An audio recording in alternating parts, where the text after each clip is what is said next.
Hello and welcome to a new episode of SportsDay Rangers. I'm John Blake. And I'm Evan Grant. We're going to do something a little different in this episode of our spinoff of the Dallas Morning News SportsDay Insider podcast and spend a little extra time with our very special guest. Fans know Tom Grieve as Mr. Ranger, and as long as I've been around the club, Tom has been around here for even longer. He spent 55 seasons with the franchise in Washington and Texas before retiring after the 2022 season. Hey, before we get into Tom, make sure to check out some of our previous episodes if you're new to the show. Last week, we talked to former Rangers pitcher and 20-year big league veteran Darren Oliver. We've talked to Michael Young, Mark Teixeira, Rusty Greer, and current Ranger Jake Berger. And if you want to interact with the show, you can find each of us on X. I'm at Ranger Blake, and Evan is at Evan_P_Grant. You can also reach us on the Dallas Morning News, on any of the paper's social media channels. And again, find the podcast in the SportsDay Insider feed, wherever you like to consume podcasts. If you've got any comments or thoughts, you can email me at egrant@dallasnews.com. Send us questions if you'd like, and we can answer a few of them on the air.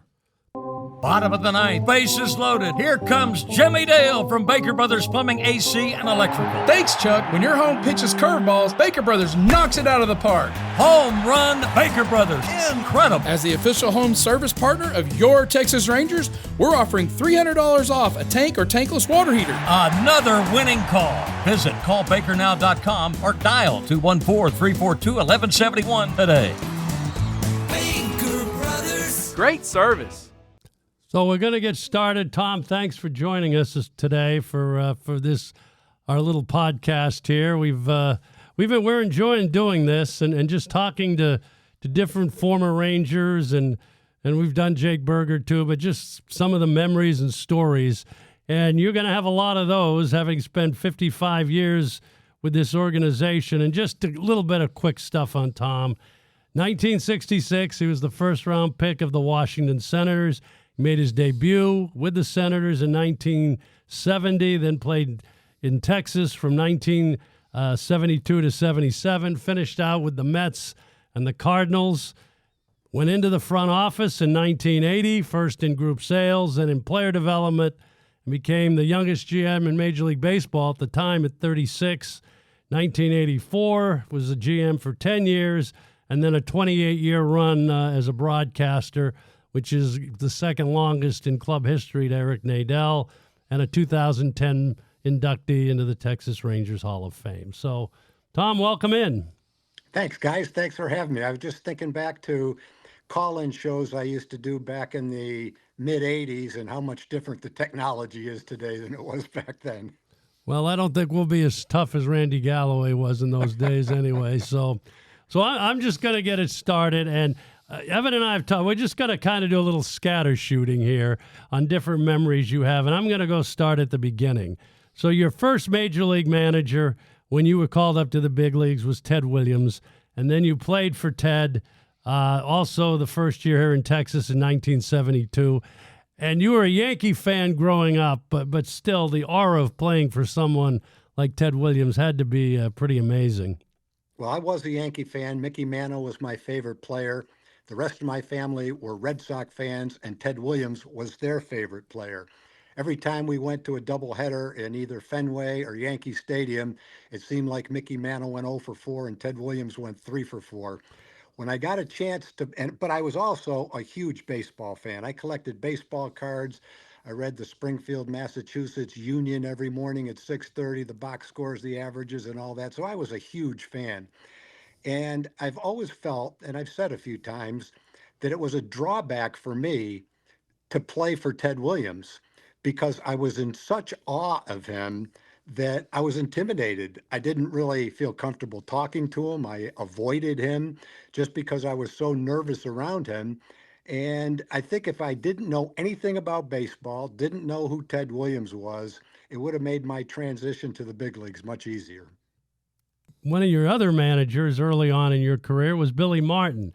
And Evan laughs at me because I'm big on the turnaround gang in 1974, but it was kind of a watershed moment in this franchise's history.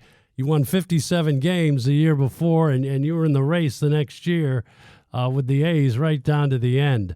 So tell us a little bit about that 1974 season and then playing for Billy. Well, it started in 1973 at the end of the season when Whitey Herzog was fired and Billy Martin was hired. Whitey was here to build for the future, to develop young arms and young talent.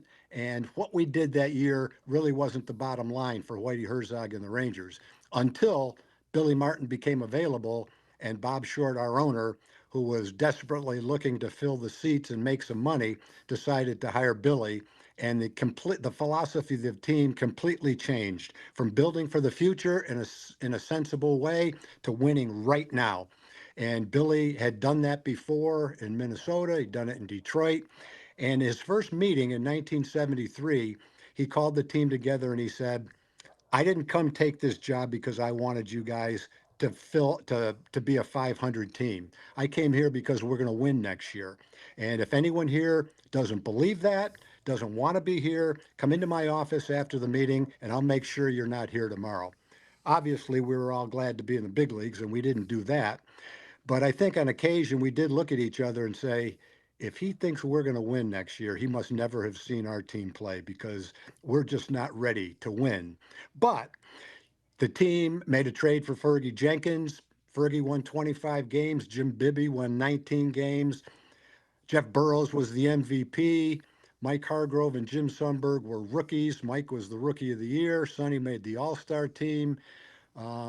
We had a good team, and it still wasn't a team that should have won whatever we won that year, 84 games, 85 games. But Billy was by far the best manager I ever played for. And every one of us to a man felt, all things being equal, going into a game, we would win the game because Billy was a better manager than the other team's manager. So between the lines, from the time one game started to the time that game ended, to me, he was the best manager. He should be in the Hall of Fame. But he had his problems from the time the game ended until the next one started, and they've been well chronicled. And he wasn't able to maintain a relationship with the team for a long time. But for the year and a half or 2 years he joined a team and was with them, that team generally won. But what I think, one thing, I don't think anything in baseball has changed quite as much as the position of manager over the last 50 years. And it used to give you more of a, I guess, competitive advantage. And now I think so much is done by rote or by modeling or script, whatever you want to say. I think the value of manager is in a different role. But two-part question here, right? So what made Billy such a great manager? Was it particularly strategy or was it communication? And the second part is, look, I mean, I think you've seen how the manager's role has changed, and you've sat in on manager interviews all the way up until Bruce Bochy came here. So I'm curious what you feel like is how the position has changed. Well, Billy definitely was a communicator. There's no doubt about that. He was fearless as a manager, and he needed to be in control. He was a brilliant tactician. Back in the days, mid-70s, back then, most of us didn't even think that a walk was a positive occurrence. It was like a break-even kind of thing. No one talked about on-base percentage, let alone all the analytical statistics that we have today. But Billy was well in tune to that, just like Earl Weaver was. Billy was big on base percentage. He didn't talk about on base percentage, but Toby Harrah and Mike Hargrove each were on base percentage guys, hit for high average, got a lot of walks. They hit at the top of the lineup. He was an excellent tactician, but he was a tremendous communicator. You felt like you could not stand to lose. No one I ever played for or knew wanted to win more than Billy Martin. After a game one time, I was the first one back in the clubhouse after a tough loss, and I walked by the middle of the clubhouse and I reached down and grabbed a potato chip. And unfortunately, Billy was right behind me. And he started screaming, "Stick your face in that food. If I played like you guys, I couldn't eat for a week." And he just went on. And I just wanted to disappear. I figured my days with the Rangers were over. And I just waited with my breath held until the next day. And instead, he came up to me and he had like a little smirk on his face. And he said, "Hey, look, don't take that personal. You just happened to be in the wrong place at the wrong time. Um, I sometimes have to blow off steam and deliver a message to the team, and you were the guy I did it through." Another time I can remember sitting on the bench. I was being platooned. I was only playing against left-handed pitchers. We'd faced a bunch of right-handed pitchers. I'd never had him come up to me in the dugout, and he came up on the dugout to me in the dugout during the game, and he said, "Look, I know you haven't played for a while, but we're going to Oakland, and Kenny Holtzman and Vida Blue are pitching, two left-handed pitchers. We're right in this thing. We have to have a good series there, and you're going to be a big part of it. I'm counting on you, so you make sure you're ready for those games." And he had a knack of doing that. That wasn't just something that he singled me out for. That's the way he managed the team. And he did it in a way that just made you want to go out there and perform. You try as hard as you can in every game, but if it's possible to try even harder than that, you did it when Billy Martin was a manager. Tom, when your playing career ended, did you want to go into baseball operations? When I first started off as a player and we moved to Texas, the last thing I ever thought in my life was that I would live in Texas. My wife and I were both from New England. I assumed I would finish school, maybe go back and teach and coach or, whatever it might be, but I never anticipated playing in Texas. But the longer you play, the more your friends are in baseball, the more you're close to your teammates, the more you meet fans, you meet neighbors. And so after a while, we both loved Texas. Our kids grew up here. I wanted to stay in Texas. And as my career was getting to where I could kind of see the finish line, I started to think what I would want to do. Eddie Robinson was the general manager at the time. He had actually scouted me when I was in high school, so I knew him.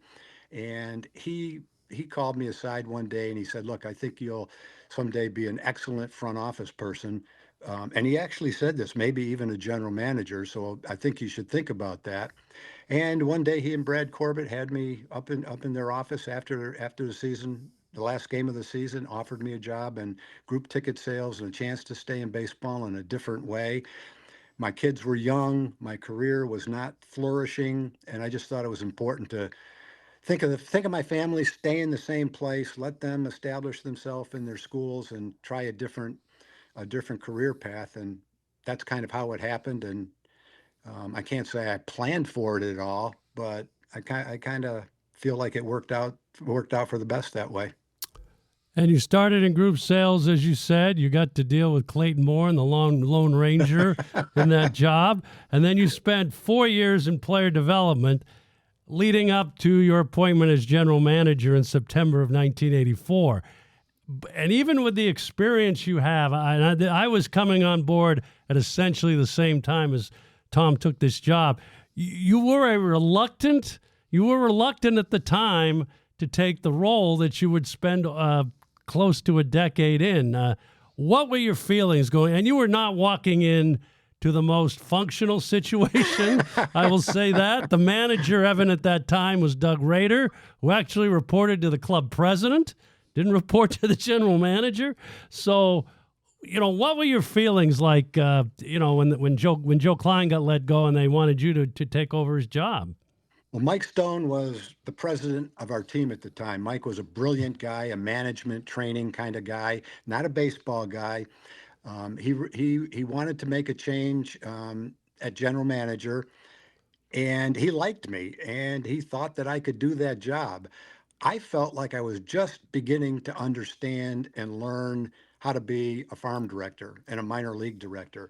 To do that, you have to kind of be a farm director for a year because at different months of the year, different things happened. And I had done it, I'd had 2 cycles, I guess, and I felt pretty comfortable doing it. The other thing I was painfully aware of is that in baseball, you are somewhat insulated as a scout, a farm director, but you're not insulated as a general manager. And it wasn't that long since I had made the decision to go into front office work when my family was my number one priority and we loved it here and wasn't making a lot of money at the time, didn't have a lot of money. We had just bought a house. And so in the back of my mind, I'm thinking, all right, if I take this job, we've got a terrible organization. We got a terrible team. We've got a brutal farm system. The forecast for me as a general manager is not rosy. And so if I do take the job and I last 1 or 2 years, then what happens? So it was kind of self-preservation that I felt like I wanted to stay in the farm department. But Mike wouldn't take no for an answer. And I ended up as the general manager. And believe me, it was a lot of on-the-job training. I think you made two significant hires, though, that probably cemented your tenure there. First was Sandy Johnson right away in that fall, and then Bobby Valentine in May of 1985. And that was kind of probably the turning point for you, right? And be able to say, I think I can do that if I have these kind of guys working with me. Absolutely. And the funny thing is, at the time I became general manager, for the Rangers anyway, the general manager was also the scouting director. So the general manager ran the big league team, and technically he ran the scouting department and made the draft choices. Someone said you need to interview Sandy Johnson. And I didn't know Sandy. I knew he'd been with the scouting bureau. So I did. We hired Sandy. And I've told Sandy this. I've told John's heard me say this 100 times. I've said it a lot of times when I speak. The only reason I was a general manager for 10 years was because of Sandy Johnson. Sandy Johnson brought in Louis Rosa, who might go down as the most prolific scout in the history of baseball. And while Sandy and Louis were doing their thing, we signed Juan Gonzalez, Pudge Rodriguez, Sammy Sosa, Wilson Alvarez, Ray Sanchez, and a host of other major league players. And as I looked at that team, we didn't quite win, but we had good players. I mean, we had Raffy, Pudge, Ruben Sierra, but none of that happens without Sandy. So you're right, John. That was by far, I'll say it was a little bit lucky, because if the first guy accepted the job, it wouldn't have been Sandy. But it turned out to be my best decision. And then Mike Stone said to me, I want you to hire the manager. Eddie Childs is not going to hire the manager, and I'm not going to hire the manager. I want you to hire the manager. And so I said, okay, if that's the case, then my guy's Bobby Valentine. Bobby and I had played together in New York.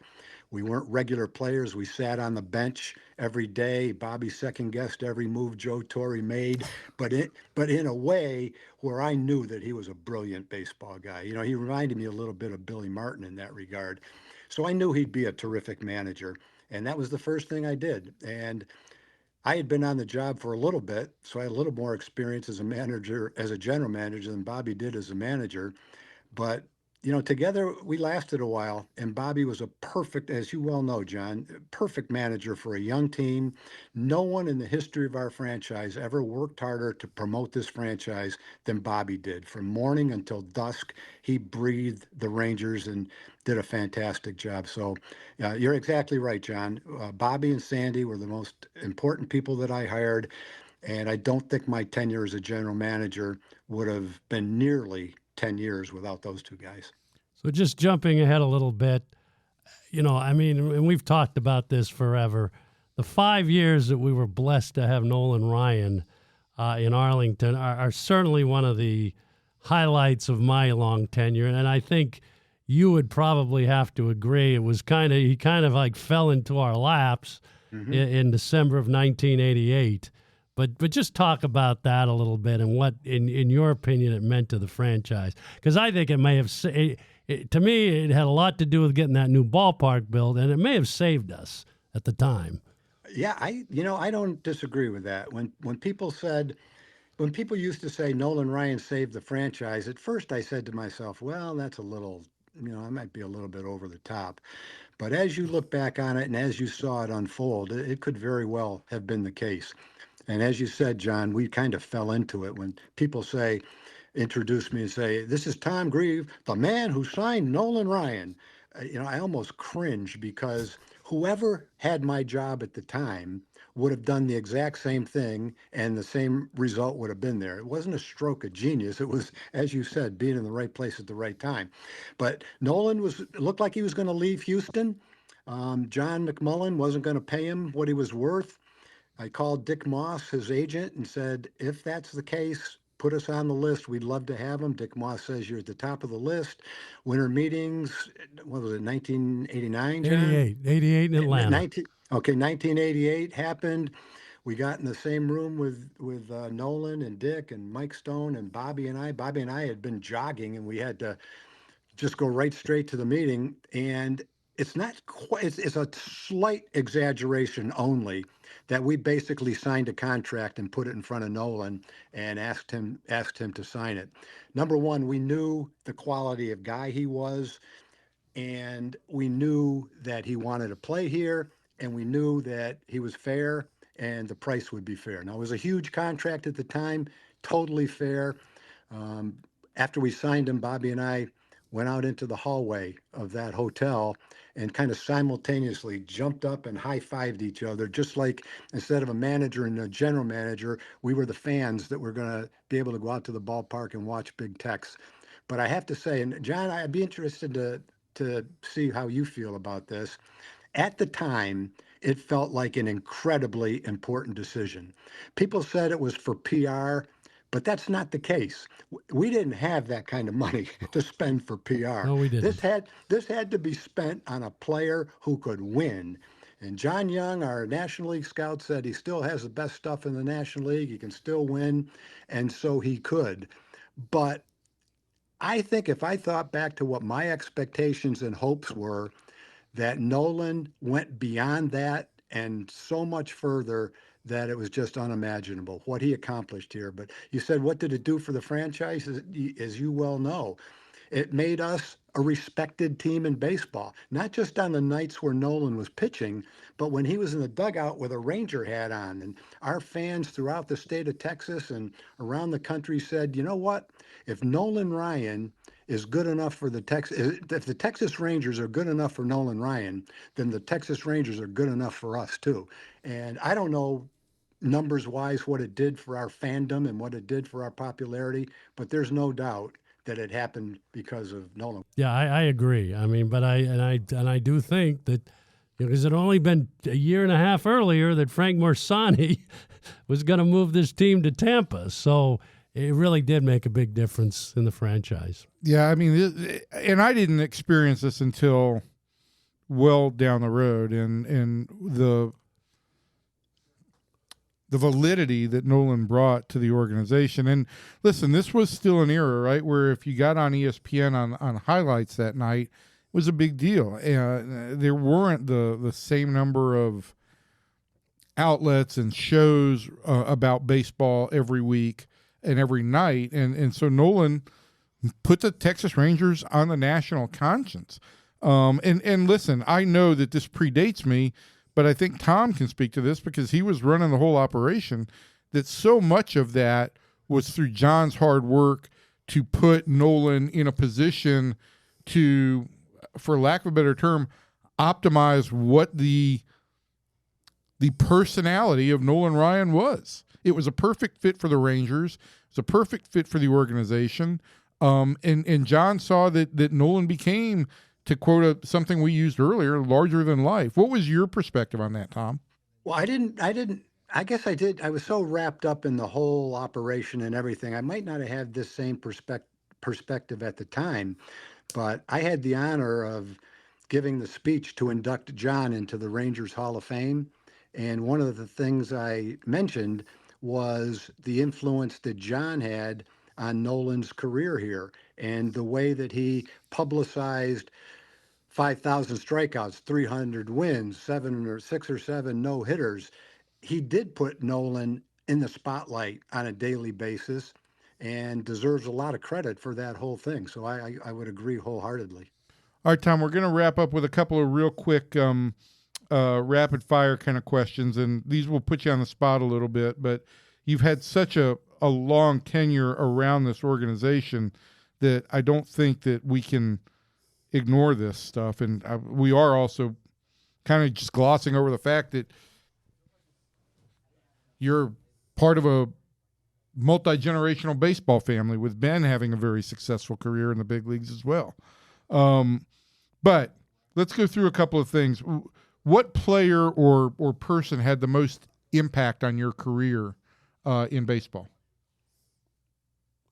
Well, if I had to say the person that impacted my baseball career the most, I would go back to my high school coach, a guy named Buddy Pellerin, who was the first one that ever made me feel like I had a chance to be a ball player. Never occurred to me that I had this chance, and he pushed me, and he was a lot like a Billy Martin kind of a high school coach. So I would say him. He had probably as much influence as anybody. Okay, I'm going to put you on the spot here a little bit, Okay. too. And you may not be able to boil this down to two people here, but who would you say is the best Ranger position player and the best Ranger pitcher that this franchise in your long tenure has ever had? And that is a tough question, but I'm just kind of curious. This is hard for me to say because Nolan was such a great pitcher here. But if I had to say who I thought the best pitcher who ever pitched for the Rangers was, I'd say Fergie Jenkins. I've never seen anyone pitch the way Fergie Jenkins pitched. Now, he wasn't as spectacular as Nolan. He didn't have the strikeouts. He didn't command the same kind of attention from our fans. But day in and day out, when it came to pitching, I would have to go with Fergie Jenkins. As far as a player, the best player I ever saw play for the Rangers, and it didn't last for 10 or 15 years, was Josh Hamilton. The time that Josh was here, I think he was the best player in baseball. I think there were stretches in his career. The one stretch when he was MVP, where he had the 3-month stretch where he hit well over 400. I think that it's very hard for me to imagine that any player in baseball, in the history of baseball, Willie Mays, Barry Bonds, you name it, played any better than Josh Hamilton did. All the things he could do on the field: run, throw, play center field, hit for power. He had the charisma that identified with our fans. So I'd go Fergie Jenkins and Josh Hamilton. What is the most memorable Rangers moment for you? I mean, I'm assuming that you're going to mention the 2023 World Series, but you could go one beyond that if you'd like.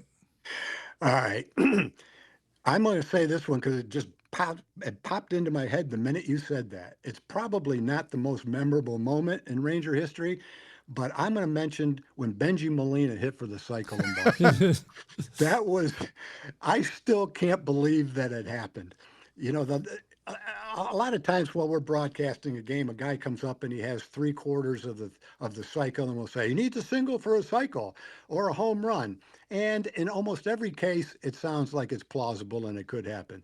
But when Benji came up in whatever inning that was, John, the 8th or 9th inning in Fenway Park, and he needed a triple, I don't know if we said this, but we certainly thought it. Well, a single, a double, and a home run is pretty great, but he has zero chance. Not like 0.001 per chance of hitting a triple right now, but a 0% chance. And he hits this long fly ball to right center field in the corner out there, 420 feet away. The only place he could hit a ball and get a triple. The center fielder went back. I don't know if he fell down, but he had trouble getting the ball on a rebound, and somehow he came around. He came around second base for a triple, and I think I just laughed for about an inning after that. It was just so much fun to watch. I think I had cracked wise to you before that at bat.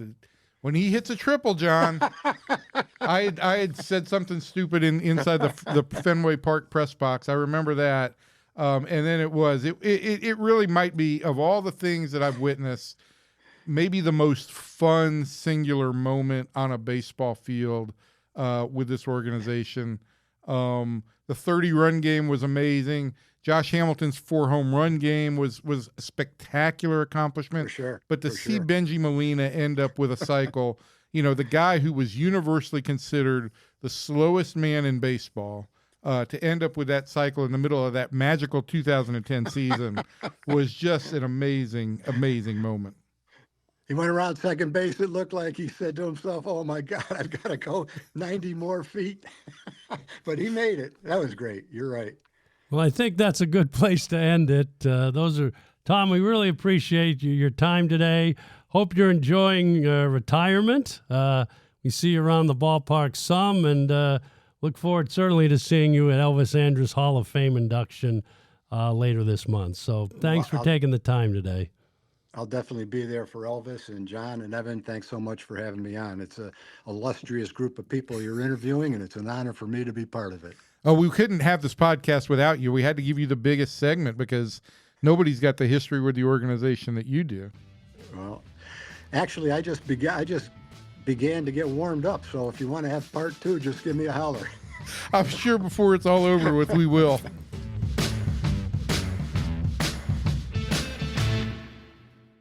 Well, it's probably appropriate, as Tom Grieve was talking about the subject of this week's Archives in Arlington, and it happened on June 20th, 1991, and it was Pudge Rodriguez's Major League debut at Comiskey Park, and a lot of our fans, I'm sure, are very familiar with this story. He was playing at AA Tulsa, was supposed to get married that night between games of a doubleheader. He ended up going to the courthouse, getting married at 8:30 in the morning. Came to the big leagues in Chicago. Gino Petralli, who was the Rangers' regular catcher at the time, and that was the last time, went on the DL. He had back issues that put him out for 7 weeks. And at 19 years, 7 months, the third youngest position player ever to make his debut at the time in Rangers history, Rodriguez was in the lineup as the starting catcher, catching Kevin Brown, which was never an easy task because of the way Brownie's ball moved.